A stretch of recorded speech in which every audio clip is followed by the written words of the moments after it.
More invasive quagga mussels were detected in the Snake River earlier this week near Twin Falls. I'm your Twin Falls neighborhood reporter Lorian Nettleton, talking to state leadership about what happens next.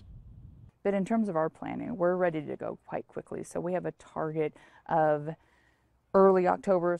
After treating the Snake River to eradicate invasive quagga mussels last October, Idaho State Department of Ag Director Chanel Tewalt says they're ready to do it again.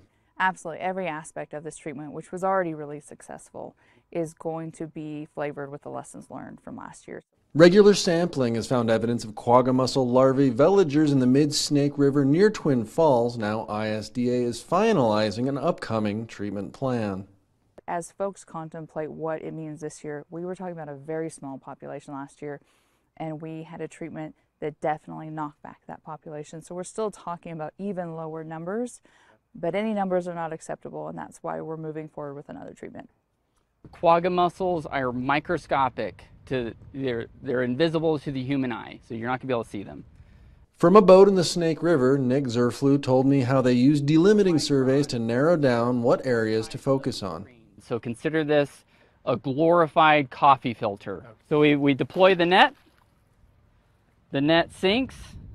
As Bureau Chief of Invasive Species, Zerflew was highly involved with ISDA's survey of Idaho waterways, looking for a needle in a haystack. Anything that is larger than 64 microns is getting captured in this net. Thousands of times this summer, not just on the Snake, but on water bodies all across Idaho.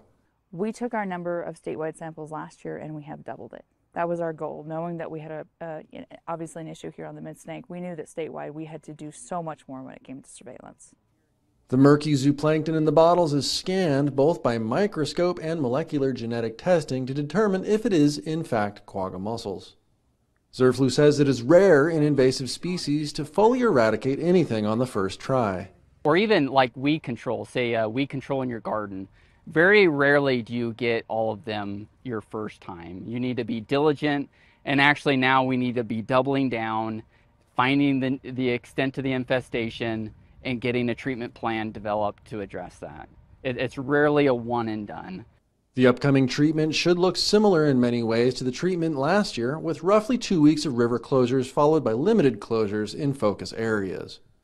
We'll keep you updated with what you need to know as the plan solidifies for treatment here on Idaho News 6. I'm your Twin Falls neighborhood reporter, Lorian Nettleton, Idaho News 6.